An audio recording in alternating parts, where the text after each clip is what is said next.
আসসালামু আলাইকুম সবাই কেমন আছো আপুরা। কামিজের গলা উপরে উঠে যায় পেছনে টানে, তাই না? হ্যাঁ, আজকে সেটা 3 নম্বর ক্লাস। অনেক আপুই আছো যারা এত পরিমাণ রিকোয়েস্ট করেছো যে আসলে এই বিষয়ে আমি কথা না বলে থাকতেই পারছি না। তো কাদের কাদের কামিজের গলা উপরে উঠে যায় আমাকে একটু বলো তো। আচ্ছা চলো, এবং দুটো ক্লাস কারা কারা দেখেছো বলো। আমি বলেছি এই কামিজের সমস্যা নিয়ে অনেকগুলো ক্লাস হবে, তাই না? আজকে আমরা 3 নম্বর ক্লাসে আসছি। 1 নম্বর হয়েছে, 2 নম্বর হয়েছে, 3 নম্বরে চলে আসছি। এখন যারা এই 1 নম্বর 2 নম্বর ক্লাস করো নাই, প্লিজ করে আসো, প্লিজ করে আসো। কি তাইলে বুঝতে পারবা ভালো করে। আচ্ছা, আজকের বিষয় হচ্ছে কামিজের গলা পেছনে টানে। এটার আরেকটা কারণ হচ্ছে তালপাট। কামিজের তালপাট কাটিং করার কিছু নিয়ম আছে। তুমি যদি প্রয়োজনের চাইতে মনে করো তোমার তালপাট এতটুকু কাটা দরকার, তুমি এতটুকু কেটে ফেলাচ্ছ, সেটাও একটা কারণ। তালপাট অনেক সময় বডিকে বেশি ফিটিংস করে ফেলে, বুকের সামনে কাপড় বেশি নষ্ট করে ফেলে। এখন এই কারণে অনেক সময় দেখা যায় যে তোমার টাইট হয়ে যায়, যার কারণে এটা কাভার আপ করতে না পেরে পেছনের দিকে টানি।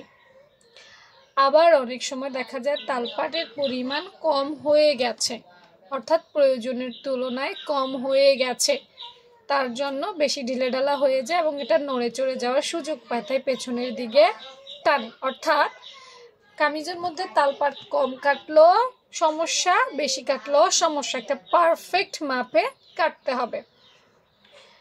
এরপর হচ্ছে একেবারে তালপাট না কাটা। মনে করো তুমি একেবারেই তালপাট কাটলে না, কিন্তু তোমার সেই ড্রেসটাতে তালপাট কাটা উচিত ছিল। যদি এমনটাও হয় তাহলেও কিন্তু কি তোমার গলা পেছনের দিকে টানবে। আচ্ছা, আমি একটু দেখাই, অনেক আপু বিষয়টা আরও ভালোভাবে বুঝতে সুবিধা হবে। মনে করো আমরা কোথায় তালপাট কাটি, মোহরায় তো তালপাট কাটি নাকি? ওকে, এখন দেখো, ধরো আমি তালপাট কাটলাম না, প্রথম থেকেই দেখাই, তালপাট কাটলাম না।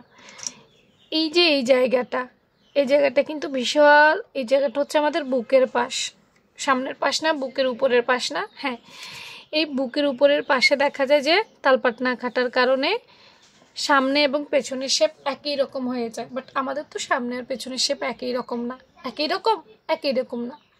এখন এই একই রকম না হওয়ার কারণে পিছনেও যেমন সামনেও তেমন, এটা ব্যালেন্স করতে পারে না, তাই এটা উপরে উঠে যায়, হয়ে যায়, কিছু করার নেই।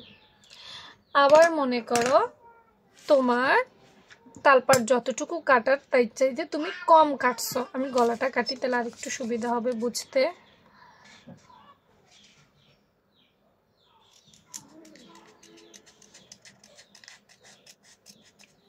তালপাট কোথায় কাটে? এখানেই তো কাটে নাকি? তারপর তালপাটটা কেটে নিই।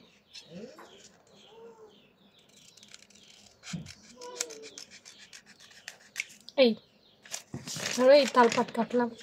এখন তালপাট তুমি বেশি কেটে ফেলেছ। কি করে ফেলেছ? বেশি কেটে ফেলেছ। এই বেশি কাটলে এই জায়গার অংশ কিন্তু কমে যায়, দেখছো? আমি কি বলছি, বারবারই কিন্তু বলছি, পারফেক্ট মেজারমেন্ট না হইলেই সমস্যাটা হয়।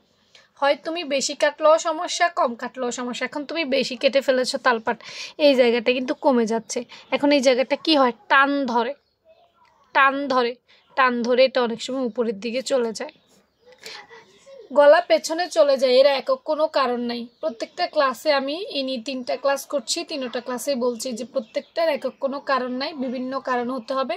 আগে তোমাকে কারণ চিহ্নিত করা জানতে হবে, কারণ চিহ্নিত করা জানলেই তুমি সমাধান দিতে পারবে, ঠিক আছে? তো জায়গা কম হওয়ার কারণে এটা উপরের দিকে টানে।